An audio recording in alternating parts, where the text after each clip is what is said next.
के लिए न्यूनतम स्पष्ट दृष्टि क्षमता है 25 सेंटीमीटर। इसके बाद जो प्राथमिक रंग होता है, जो दूसरा पॉइंट है उसमें आपको लिखाया गया है प्राथमिक रंग कौन सा है, लाल, हरा और नीला। इसी में आप दूसरे कलर को कंबाइन करके आप नया कलर बना सकते हैं। अब यहाँ एक पॉइंट लिखाया गया कि जब आप बाह्य अंतरिक्ष में जाते हैं, तो बाह्य अंतरिक्ष में जब कोई अंतरिक्ष यात्री जाता है तो उसको आकाश का रंग काला नजर आता है। ये सवाल आपके मन में आ रहा होगा, क्यों काला दिखाई देता है? आपको तो आकाश नीला नजर आता है। तो पूर्व की कक्षा में मैंने आपको बताया था कि आकाश का जो रंग आपको नीला नजर आ रहा है वह किसके कारण होता है, और एक साइंटिफिक टर्म हम आपको बताए थे, प्रकीर्णन के कारण। तो होता क्या है, जब सूर्य का प्रकाश इस समुद्री सतह पर पड़ता है तो यह रिफ्लेक्ट होके ऊपर चला जाता है, जिसके कारण हमें आसमान का रंग नीला नजर आता है। ठीक है। और जब इससे हम बाहर जाते हैं, जब हम एटमॉस्फेयर से बाहर जाते हैं, स्पेस में हम जाते हैं, तो वास्तव में ऐसा नीला रंग ना आसमान है, जो हम समझ रहे कि हमारे ऊपर आसमान है, ऐसा कुछ नहीं है। ना हमारे ऊपर आसमान है, ना हमारे नीचे आसमान है, हम शून्य में हैं। ठीक है।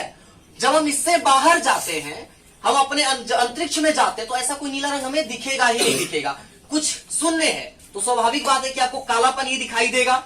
इसके बाद मानव जो रेटिना है उस पे कैसा प्रतिबिंब बनता है, हमारा जो प्रतिबिंब होता है वो वास्तविक और उल्टा होता है।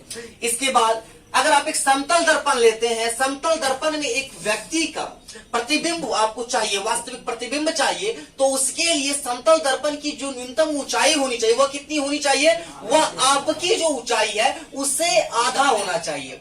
अगर उसकी ऊंचाई आधा है तो उसमें आपका पूरा का पूरा इमेज दिखेगा। ठीक है।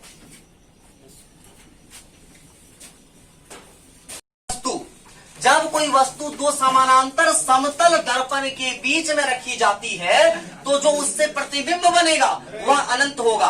दो समतल दर्पण, मान लीजिए एक दर्पण को इधर रखते, एक समतल दर्पण को, एक समतल दर्पण को इधर रखा जाता है, और उसके बीच में अगर किसी भी ऑब्जेक्ट को रखा जाएगा तो उसका जो प्रतिबिंब बनेगा वह अनंत होगा। इसके बाद विद्युत चुंबकीय बलों का मापन का जो नियम है किस आधार पर किया जाता है, जवाब आप लिखेंगे कूलॉम। फिर इसके बाद नेक्स्ट आपका जो क्वेश्चन है, गुरुत्वाकर्षण बल का उल्लेख न्यूटन ने किस पुस्तक में किया, आपका जवाब होगा प्रिंसिपिया। ये नाम आपको बिल्कुल याद रहेगा, है ना, क्योंकि आपके क्लास का एक अच्छा बच्चा है प्रिंस, है ना, प्रिंस के नाम पे है प्रिंसिपिया। क्लियर है, तो ये याद रहेगा। इसके बाद विस्थापन के परिवर्तन के दर को हम वेग कहते हैं।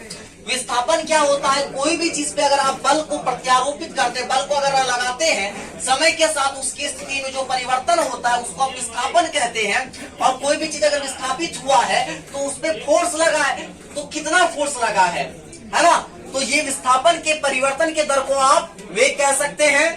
प्रकाश का सर्वाधिक जो वेग होता है वह कहाँ होता है, वह निर्वात में होता है, और प्रकाश का जो रंग का निर्धारण होता है वह उसके तरंग दैर्ध्य पर होता है। ठीक है।